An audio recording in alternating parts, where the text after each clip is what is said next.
Bismillahirrahmanirrahim. Assalamualaikum warahmatullahi wabarakatuh.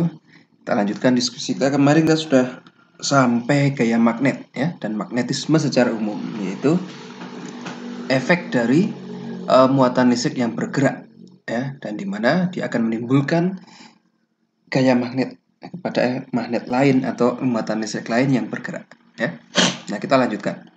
Kemarin kita sudah sampai mengkuantifikasi berapa sih besarnya medan magnet, berapa besarnya gaya magnet dari sebuah muatan yang bergerak ya. Bagaimana kemarin? F sama dengan apa? F sama dengan Q kalikan V cross product dengan P ya. Nah, sebentar saya ambilkan. F kemarin sama dengan Q kalikan V. Nah, kita cross productkan dengan medan magnet ada ya. Nah, karena dia cross product dari buah vektor, maka hasilnya berapa? Vektor juga. Besarnya QVB sin theta, arahnya adalah sesuai aturan tangan kanan ya. Nah, sekarang kita ingin tweak sedikit persamaan ini ya. Jadi ketika kita punya vertikal bermuatan yang bergerak dengan kecepatan V tadi, V-nya tegak lurus dengan B ya. Maka bagaimana itu? Saya mempunyai V ke sana, B-nya ke arah dalam kertas ya. Makanya saya beri tanda silang. Ini artinya kelihatan ekornya ya, arahnya menuju ke dalam bidang menuju ke arah dalam. Maka sesuai aturan tangan kanan dia akan dibelokkan kemana? Kita gunakan tangan kita ya. V ke atas, B ke dalam, maka dia akan dibelokkan ke arah kiri ya. Nah, seperti ini. Nah, untuk sebuah partikel di mana V tegak lurus B, maka dia akan selalu dibelokkan ke arah kiri ya. Waktu di sini dia belokkan ke arah kiri, maka lintasnya sedikit berubah di sini ya. Dia tetap belokkan ke arah kiri, dibelokkan ke arah kiri ya. Terus maka lintasan dari partikel itu akan berubah apa? Dia menjadi lingkaran dengan radius R ya, dengan radius tertentu. Nah, kita bisa derivasi ini berapa R ini. Oke. Nah, karena dia berbentuk lingkaran, dia seolah-olah ada gaya yang selalu menarik ke pusat lingkaran. Di mekanika kita sebut sebagai apa ini? Sentripetal ya. Maka kita bisa ekuasikan keduanya, bahwa gaya magnetik di sini dia berfungsi sebagai gaya sentripetal. Fl sama dengan Fc, atau tadi gaya magnetiknya QVB sin theta. Karena V tegak lurus B, maka sin 90 atau 1. Kita sudah saya tulis ya. Sama dengan gaya sentripetalnya M V kuadrat per R ya. Waktu kita tata ulang aja, R-nya saya ambil ke sini nih. Misalnya saya ambil ke sini R-nya. Maka sisanya bagaimana? Ya, tinggal MV kuadrat dibagi QVB ya. Di atas ada V, di bawah ada V, saya coret 1. Nah, sisanya tinggal MV dibagi QB ya. Kalau kita ingin tahu berapa sih jari-jari dari lintasan elektronnya tadi ya. Atau dalam hal lain kita ingin tahu massa dari partikel itu ya, maka saya ubah ini. Yang saya cari adalah M dibagi Q ya. M-nya tetap, Q-nya saya pindahkan ke sini. M dibagi Q sama dengan VB R dibagi V kuadrat ya. Jadi tinggal RB dibagi V. Oke.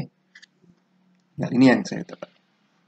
Nah, dengan perhitungan ini yang dimanfaatkan oleh J.J. Thomson ya, waktu menentukan rasio dari massa per muatan elektron ya. Nah, ini juga dipakai dalam suatu alat yang kita sebut sebagai spektroskopi massa ya, untuk menentukan isotop atau untuk mendeteksi molekul-molekul organik ya. Nah, pernah lihat CSI ya, tayangan atau apa itu, border control, yang dimana ada penyelundupan narkoba atau bahan peledak, itu bagaimana deteksinya? Nah, salah satunya dengan memanfaatkan nah, ini contoh spektroskopi massa ya. Nah, sebelumnya kita lihat dulu ini. Ini berkas elektron. Elektron bermuatan negatif ya. Maka di dalam medan magnet dia akan dibelokkan. Nah, ini dipakai untuk yang namanya e-beam sputtering, atau juga ada e-beam evaporation, ya, di mana seperti evaporasi kita yang di lab bagaimana? Itu dipanaskan, ya, dengan listrik. Kalau ini dipanaskan dengan ditumbuk elektron yang berkecepatan tinggi. Ya, untuk membelokkan lintasan elektron kita menggunakan medan magnet, ya. Nah, gambar yang di atas ini salah satu bentuk spektroskopi massa, ya. Dia memanfaatkan prinsip gaya magnet terhadap partikel bermuatan, ya. Nah, yang kita ingin lihat adalah massa permuatan, rasio antara massa permuatan, ya. Maka kalau sebuah partikel atau sebuah ion memiliki muatan yang sama, misalnya -1 atau +1, tetapi memiliki massa yang berbeda, dia akan didefleksikan pada R yang berbeda, ya. Ini bagaimana? M/E sama dengan apa? B kalikan R dibagi V, ya. Slide sebelumnya. Nah, ini bisa kita lihat bagaimana caranya, ya. Contoh soal. Nah, ini spektroskopi massa. Ini digunakan umumnya sekarang untuk deteksi narkotika atau bahan eksplosif yang harusnya tidak boleh diselundupkan, ya. Maka ini ditemukan di border control di bandara atau pelabuhan internasional, ya. Nah, bentuknya seperti ini alatnya, ya. Bubuk atau apa serbuk yang kita dapatkan, kita masukkan lewat sini sedikit, kemudian dia akan dianalisis, ya. Nah, sesuai molekul apa yang ada di sana, dia akan menunjukkan peak tertentu, ya. Di sini peaknya peak apa ini? Ini grafik M/Z, ya, massa per muatan. Nah, contohnya saya mempunyai obat narkotika bahan terlarang, ya, metamfetamin, ekstasi, ya, struktur kimia seperti ini. Maka kalau saya masukkan di dalam mass spektroskopi, dia akan dibombardir oleh berkas elektron sehingga akan terputus beberapa ikatannya, ya. Contohnya dia terputus di sini misalnya. Nah, dia akan menjadi 1 dan 2, ya. Satunya itu ini. Nah, ini kalau kita hitung massanya adalah kira-kira 91, ya. C-nya kalikan 2. C ada berapa C ini? Kalikan 12 massa atom relatifnya, ya. Kemudian ada H, berapa ada C, dijumlahkan nanti jumlahnya 91. Ya. Kalau satu molekul utuh ini tidak terputus ikatannya, hanya kehilangan 1 elektron, maka kita dapatkan sinyal di sekitar M/Z-nya 150, ya. Kalau terputusnya di sini, maka kita akan dapatkan sinyal 119, ya. Ini bagian 2 ini muncul sebagai sinyal ini, ya. Jadi setiap molekul tertentu dia memiliki signature tertentu, ya. Dia akan muncul peak di 85, 90, kemudian 120, kemudian 150. Kalau memangnya seperti ini berarti ini confirm metamfetamin, ya. Contoh lain. Nah, saya mempunyai kokain. Molekulnya seperti ini rumus molekulnya, ya. Maka ketika dimasukkan spektroskopi massa, dia akan terpecah menjadi beberapa peak. Ada yang di 42, 77, 82, 96, 105, ya. Jadi kalau saya mempunyai spektrum massa dengan peak seperti ini, confirm ini pasti kokain, ya. Contoh lainnya adalah TNT, bahan peledak, ya. Struktur kimia seperti ini, ya. Nah, dia akan terpecah di sini 227 dan 226, ya. Nah, ini kan ada spektroskopi massa seperti ini, confirm ini pasti ada TNT di dalamnya, ya. Nah, ini salah satu aplikasi kayak magnet, ya, pada lintasan yang melingkar, ya, pakai untuk spektroskopi massa. Contoh soal. Contoh kita ingin mendeteksi massa isotop atom neon. Massa dan keberlimpahan isotop atom neon ditentukan dengan teknik spektroskopi massa. Ya, misalnya kita ketahui dalam sebuah setup eksperimen, kita buat kecepatan ionnya itu adalah 1,24 × 10⁴. Ya, ini di velocity selector. Kita sudah pernah bahas, ya. Kalau bingung balik lagi ke kimia dasar. Kemarin saya sampaikan juga nih velocity selector.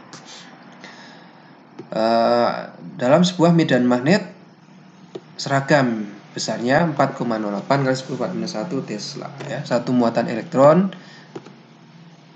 standar ya. Nah, ternyata dari sini kita temukan bahwa berkas atom atau berkas ion neon tadi dibelokkan dengan radius yang berbeda-beda ya. Ada 3 strip. Ini biasanya spektrogramnya bentuknya seperti ini.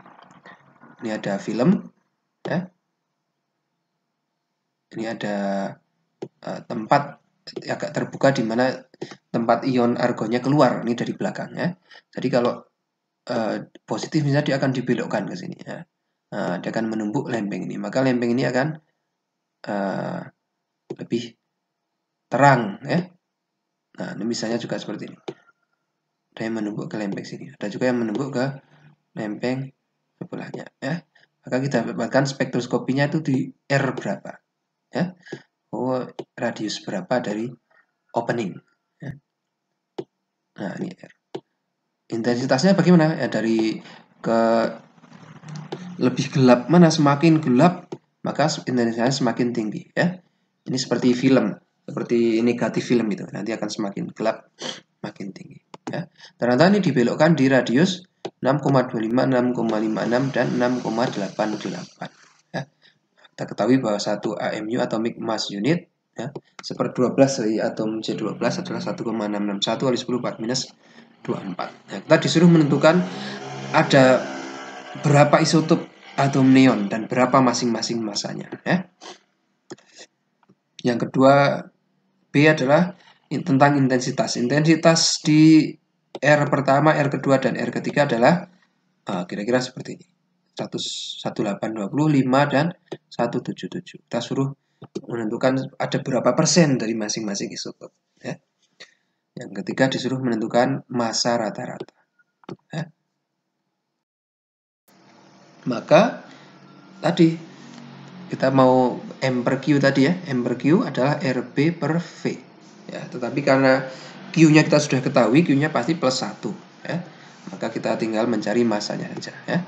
Massa dari strip pertama adalah ya tinggal masukkan saja R1 BQ V kalikan atomic mass unit ya, massa atom relatif 1 AMU-nya ya. Oke, saya dapatkan nomor 1 dibelokkan di radius 6,25 cm, B-nya sekian, muatan elektron sekian karena bermuatan plus 1 ya.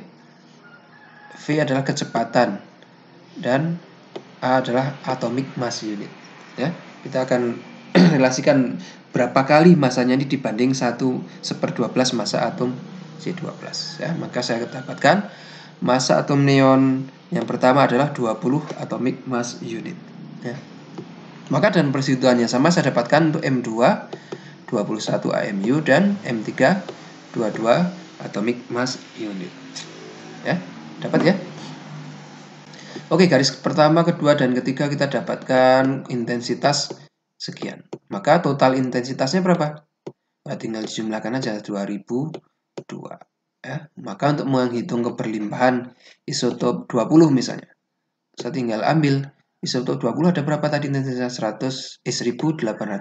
Intensitas total 2002 ya, dirasiokan kali 100% ya. Maka keberlimpahan neon 20 adalah 91% ya. Neon 21 0,2% dan neon 22 8,8% ya. Itu kan rata-rata massa molar dari atom neon ya. Maka tinggal dikalikan saja 91/100 kali 20 ditambah 0,2/100 kali 21 ditambah 8,8/100 kali 22. Kita temukan massa atom neon adalah 20,18 ya. Sama dengan yang diberikan di tabel periodik ya, tabel periodik unsur. Oke, bisa ya? Oke, tadi adalah kalau V dan B-nya tegak lurus, maka gampang, lintasannya akan berubah lingkaran. Nah, sekarang kalau V tidak tegak lurus dengan B, tetapi membentuk lintasan tertentu. Contohnya di sini, ini saya mempunyai B searah sumbu X dan V searah sumbu YX ya. Maka kalau kita lihat di sini, ini B ya. V-nya di mana? Ini V pada umumnya kalau tegak lurus ya. V saya di sini kan. Ini ya. Bagaimana ini kalau tidak tegak lurus? Nah, ternyata lintasannya nanti membentuk helix. Saya bisa uraikan V ini menjadi V yang tegak lurus. Ini misalnya VY, ya. Dan di sini ada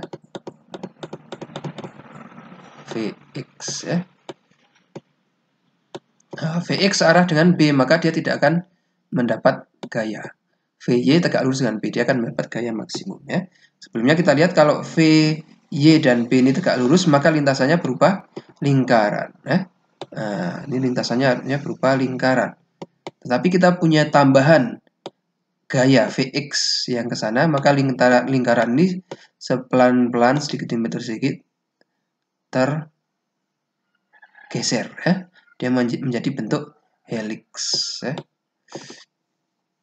Ini dengan B konstan, ya. Ada suatu kondisi lagi, kalau B-nya tidak konstan bagaimana, ya? Sebelumnya kita bahas bahwa semakin rapat garis-garis medan magnet artinya semakin besar nilai B, ya. Nah, di sini semakin renggang, semakin kecil nilai B, ya. Contohnya ini ada di ujung magnet. Ini apa nih? Keluar dari sini. Berarti ini magnet utara, ya. Di sini ada ujung dari magnet selatan, ya. Nah, di antara kan semakin kecil tuh semakin jauh, ya. Nah, apa yang terjadi? Nah, ini lebih kompleks lagi, helixnya semakin melebar, menggendut di tengah-tengah, ya. Nah, ini karena dekat dengan magnet memiliki energi potensial yang tinggi. Ini juga dekat dengan magnet memiliki energi potensial yang tinggi. Maka dia akan mengalir dari energi potensial tinggi ke energi potensial rendah. Nah, seolah-olah seperti kelereng yang kita jatuhkan seperti ini, ya. Bagaimana gerakan kelerengnya? Ke sini dan ke sini, stop, ya. Terus berbalik arah lagi ke sini. Ya, kalau tidak ada gesekan dia akan terus seperti itu. Kalau ada gesekan nanti semakin lama semakin pelan, semakin berhenti. Nah, ini juga sama. Medan magnet, partikel bermuatan yang bergerak di medan magnet yang tidak uniform seperti ini akan bergerak bolak-balik, ya, bergerak ke sana, kemudian balik lagi ke sana, ya, balik lagi ke sana, ya. Jadi ada osilasi. Nah, struktur yang seperti ini kita sebut sebagai botol magnetik, ya, magnetic bottle. Magnetik di daerah dengan B besar akan selalu diarahkan ke B kecil, nah, selalu diarahkan ke tengah, ya. Nah, ini kan osilasi. Maka dia seolah-olah terperangkap di situ, ya, tidak akan bisa keluar kemana-mana. Oke. Ini juga kita bisa manfaatkan untuk beberapa aplikasi. Contohnya dalam plasma. Tahu plasma, ya? Kan ada padat, cair, gas. Kalau dipanaskan lagi gas ini sampai-sampai elektron terlepas dari inti atomnya. Jadi campuran antara inti-inti atom dan elektron, ya. Plasma. Ini terjadi pada temperatur yang sangat tinggi, kira-kira 1 miliar, 1 M, 1 million, 1 juta Kelvin, ya. Nah, bentuknya seperti ini nih. Kalau Anda lihat di sputtering, nanti akan muncul. Nah, ini gas argon warnanya agak biru keunguan, ya. Berbeda gas biasanya warna plasmanya berbeda, ya. Nah, ini suhunya tinggi sekali, ya, 1 juta Kelvin. Kira-kira kita bisa tempatkan di mana ini 1 juta Kelvin yang tidak meleleh? Kalau kita taruh besi, besinya meleleh ini kena plasma ini, ya. Makanya ini digunakan untuk sputtering. Ini kita mau mendeposisikan apapun, besi di sini akan terkikis, ya. Nah, untuk sputtering. Nah, makanya bagaimana untuk menempatkan plasma tadi? Tidak ada material apapun yang bisa menahan plasma tadi, ya, karena suhunya berapa 1 juta Kelvin, ya. Material apapun dipakai akan meleleh. Maka satu-satunya yang bisa kita gunakan adalah medan magnet berbentuk botol tadi, ya. Nah, sini kekuatan magnetnya gede, ya, sini gede, di tengah-tengah kecil. Maka plasma tadi karena dia bermuatan dia akan berputar-putar aja di sini, ya. Nah, terconfine di sini. Nah, balik lagi ke bawah, ya. Nah, ini prinsip yang sama juga terjadi pada medan magnet bumi, ya. Kita punya North Pole, ini S, ya, kutub S dari magnet, ini kutub N dari magnet, ya. Di daerah N ini besar, di daerah sini kecil, ya, khatulistiwa kecil. Maka ini terjadi magnetic bottle juga, ya. Nah, ion-ion dari matahari tadi, ya, terperangkap di sini, ya. Dia hanya bergerak ke sini, di sini saja. Ya. Ke utara, ke selatan, ke utara, ke selatan. Terus, ya. Maka di sekitar planet kita ada yang berbentuk seperti donat ini, kita sebut sebagai sabuk, ya. Van Allen belt, sabuk Van Allen. Ya. Ini yang melindungi kita dari direct heat dari angin matahari di sini. Ya. Nah, di ujung South Pole dan North Pole tidak ada pelindungnya karena berbentuk donat, ya. Berarti kan bolong di atas dan bawahnya. Nah, ini partikel berenergi tinggi bisa langsung masuk ke atmosfer bumi. Ya, dalam perjalanannya dia menumpuk gas-gas di atmosfer atas, ya, nitrogen, oksigen, sehingga terjadi pendar. Ya. Nah, ini yang kita sebut sebagai aurora. Ya. Nah, ini hasil dari tumpukan angin matahari tadi, solar wind dengan gas-gas di atmosfer atas, ya, menghasilkan cahaya yang sangat cantik seperti ini. Oke, oke ya. Nah, yang lain adalah magnetik. Gaya magnet ini dimanfaatkan sebagai media menyimpan informasi. Ya, contoh di laptop kita, di komputer kita, HDD, hard disk drive. Ya.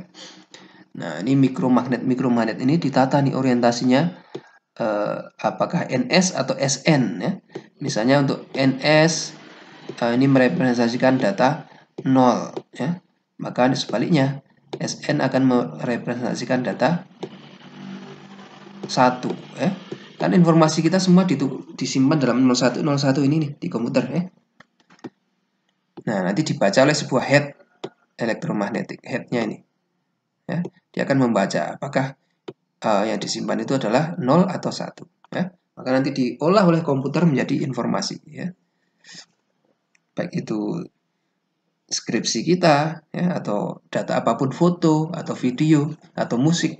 Nah, semua di-encode dalam 0 dan 1. Kartu-kartu ATM, di belakang kartu ATM Anda pasti lihat ada strip ATM, ya.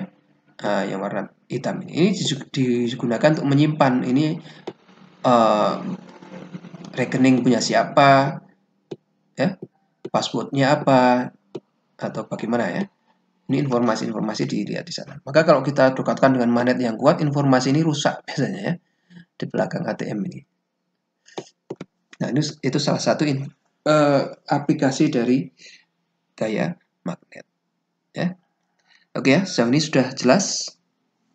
Oke, kalau begitu kita bisa lanjutkan dengan pembahasan medan magnet di pertemuan selanjutnya, ya. Oke, kita cukupkan dengan hamdalah bersama-sama. Alhamdulillahirabbil alamin. Assalamualaikum warahmatullahi wabarakatuh.